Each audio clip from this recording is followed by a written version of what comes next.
রাধেশ্যাম, জয় রাধে, রাধেশ্যাম।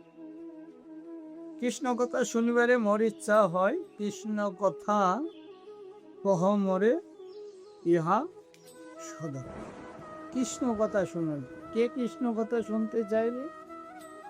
পদ্মন মিশ্র মহাপ্রভুর কাছে কৃষ্ণ কথা শুনতে। মহাপ্রভু পদ্মন মিশ্রকে বল, পদ্মন মিশ্র, হ্যাঁ, কৃষ্ণ কথা শুনিবার যদি ইচ্ছে হয় রায় রামানন্দের কাছে। প্রভু কহে এ কথা, কৃষ্ণ কথা আমি নাহি জানি, সবে জানে রায় রামানন্দ যার মুখে শুনি। প্রভু বললেন কৃষ্ণ কথা আমি জানি না, সব রায় রামানন্দ জানে, রায় রামানন্দের মুখে আমি কৃষ্ণ কথা। ভক্তের মুখে ভগবান কৃষ্ণ কথা শুনতে কত আনন্দ পায়। আজকে জগৎ সংসারকে বুঝালেন রায় রামানন্দ, তারই সৃষ্টি। জগৎ মাঝে দেখো পূর্ব পরম্পরার কথা কেউ কখনো ভুলে যায় না। যে যেমন ভাবে কথা দিয়ে আছে, যদি কথা রাখতে পারে প্রভু তার সঙ্গে সঙ্গী হয়ে সাথে। আমরাও সেই প্রভুকে কথা দিয়ে এসেছিলাম রায় রামানন্দের মতো। কই সেদিনের কথা আমাদের মনে নেই। আজকে রায় রামানন্দ সূত্রে ঘরে জন্মগ্রহণ করলে প্রভুর দেওয়া কথা ভুলে যায় যে কৃষ্ণ নাম ছাড়া জগতে কিছু নেই।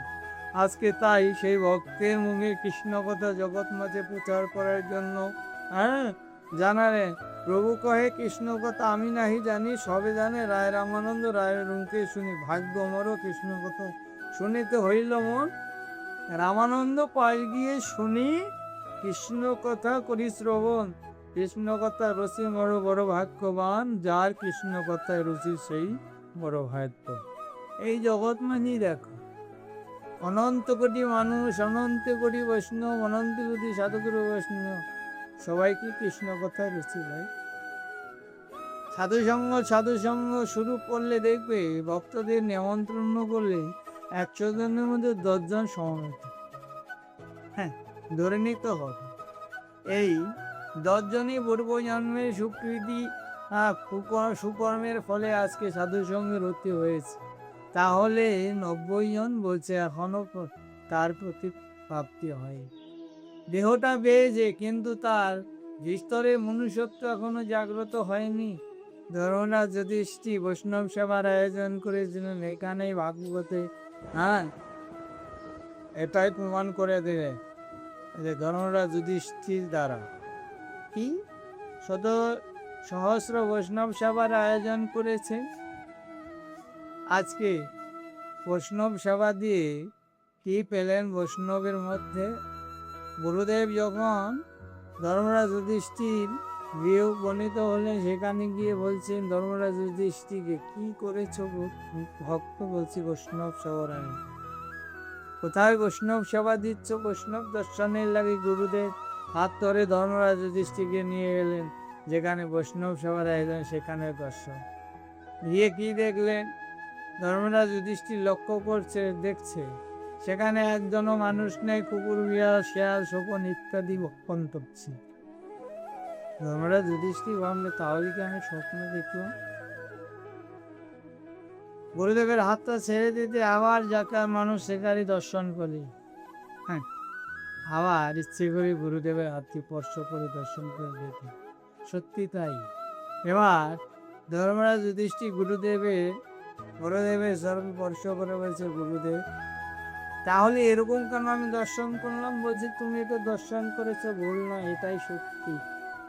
তুমি যাদের সেবা দিয়েছো তারা আকারে মানুষ, কিন্তু তোমাকে দর্শন করলাম যারা সে আহার করছে তাদের মনুষ্যত্বটা এরকম আচরণ, একজন কুকুরের আচরণ, একজন শিয়ালের আচরণ, বাঘের আচরণ, এটা তোমাকে দর্শন। এটা মানুষ ছাড়া নয়, এটা মানুষের মধ্যেই বলছে তার আচরণগুলো বহির্প্রকাশ করে তোমাদের দর্শন। তুমি যাকে নিজের সাধু মনে করে সেবা দিচ্ছ তাদের মনটা স্বাধীন নয়। হ্যাঁ, তাই এই যে জন্মগ্রহণ করেছে 100 জনের মধ্যে 10 জন সৎসঙ্গ করছে আর 90 জন করছে না। মানুষ হয়ে জন্ম নিয়েছে ঠিকই, কিন্তু ভিতরে তার মনুষ্যত্ব নেই, পশুর আচরণ। কেন সে সাথে জন্ম দিয়ে বসবে? যারা 10 জন বসেছে তাদের পূর্ব জন্মের কি স্বীকৃতি বলি, তাদের মধ্যে ভক্তির জায়গা তৈরি হয়েছে, ভগবানের কথা কর্ণকরে প্রবেশ করি আনন্দ পাচ্ছে। তবে পদ্মন মিশ্র গেলা রায়রামন্দ স্থানে কৃষ্ণ কথা শুনিবার জন্য। হ্যাঁ, রায়রামন্দ সেবক তারে সবাইকে আসন দিলেন। দর্শন না পেয়ে মিশ্র সেবককে পুছে রায়ের বৃত্তান্ত সেবক কহিতে নেয়। প্রভুর কথা শুনে রায় রামানন্দের কাছে পদ্মন মিশ্র কৃষ্ণ কথা শুনতে, সেখানে গিয়ে রায় রামানন্দ দর্শন পেলেন না, তার সেবকের দর্শন পেলেন। সেবক তাকে বসার আসন দিলে এবং রায়ের কথা শুনতে লাগে। দুজনে দেবকন্যা হয় পরমা সুন্দরী নিত্য গৃহীতে পুননা শুনিব না বয়সী কিশোর। হ্যাঁ, তাহা দোহে লইয়া রায় নিবৃত্ত উদ্যানে নিজ নাটকে গীতে শিখায় নর্তনে। উদ্যান মানে বনমাঝে সেই অরুবশীর মতো দর্শনদারী দুজন যুবতী কিশোরী নিয়ে উদ্যান মাঝে কৃষ্ণ কথার আস্বাদন করছে। হ্যাঁ, আর নর্তনে মানে নৃত্য করছে, কৃষ্ণ কথা শ্রবণ করছে আর নৃত্য করছে। তুমি যাহা বসিল কনক আসিবে, তবে সেই আজ্ঞা দেহ সেই। পদ্মন মিশ্রকে বলছে তুমি এখানে ঘনকাল বিশ্রাম করে এখনই হবে, এসে তোমাকে রায়রামন্দ সমস্ত কথা বল। তবে পদ্মন মিশ্র তাহা রহিলা বসিয়া রায় রামানন্দ দেশায় দুজন। রায় রামানন্দ সেই যুবতী কন্যা দুটো নিয়ে পদ্মন মিশ্রের সামনে উপস্থিত। স্বস্তনে করের অঙ্গবর্ধন, হ্যাঁ, স্বস্তনে পরাণ বস্ত্র সর্বাঙ্গ মন্দ। কত কঠিন জায়গা। হ্যাঁ, যুবতী কন্যা একটা পুরুষের গায়ে স্বস্তন দিয়ে যদি মর্দন করে, সে কি স্ত্রী থাকতে কর? এখানে বলছে কাম ক্রোধ লোভ নকমাৎসর্যে যাকে বশ করতে পেরেছে গোবিন্দ তাকেই কৃপা করেছে। সর্বোপরি কাম, কামকে যে নিজের বশীভূত করতে পারবে সেই জয় করতে পারবে। মদন মদন শোষণ স্তম্ভন মোহন, যখন ভগবান শ্রীকৃষ্ণকে মদন মানে জর্জরিত করতে চাইলে সমস্ত কিছু পরাভূত হয়ে প্রভু চরণ আশ্রয় করলেন। সেদিনই মদন মোহন হলেন, মোহিত হয়ে ভগবানকে কথা দিলেন আমাকে যে স্মরণ করবে, যে আমাকে আশ্রয় করুন, আমি করবো কত, তার সহায় হয়ে সমস্ত কুকর্ম থেকে রক্ষা করব, কামের দ্বারা তাকে ক্ষতি করতে দেবে। রায় সেটা পেরেছি, জগৎ মাঝি সেটা বুঝিয়ে দিই। আজকে যুবতী কন্যা তেল অর্জন করছে, রায়ের মধ্যে কোনো বিকার নেই, সেটা দর্শন করছে কে? হ্যাঁ, কাষ্টের পাষাণ স্পর্শ হয় জৈছে ভাব, তরুণী স্পর্শে রায়ের রাম রায়ের ও জৈসী স্বভাব। এখানে কাষ্ঠ, কাষ্টের দামু শুকনো কাষ্ঠ জলে ভাসিয়ে দিলে যেমন ভাসে, তার মধ্যে কোনো বিকার থাকে না, তেমন আজকে তরুণীর পর্শে রায় রামানন্দ কাষ্টের ন্যায় হইয়া আছে, তার মধ্যে কোনো বিকার নেই। দিব্য বুদ্ধি আরোহিয়া করেন সেবন, স্বাভাবিক দাস ভাব করি আরো। স্বভাব দাসের মধ্যে, হ্যাঁ, আরো মন মানে গ্রহণ করছে, তাতে কোনো বিকার নেই, নির্বিকার। আজকে সেই কৃষ্ণ কথা অনুভূতি করার জন্য মহাপ্রভু ভক্তে পরে দুর্গম মহিমা, তাহাতে রায় রামানন্দ ভক্তি প্রেম সীমা।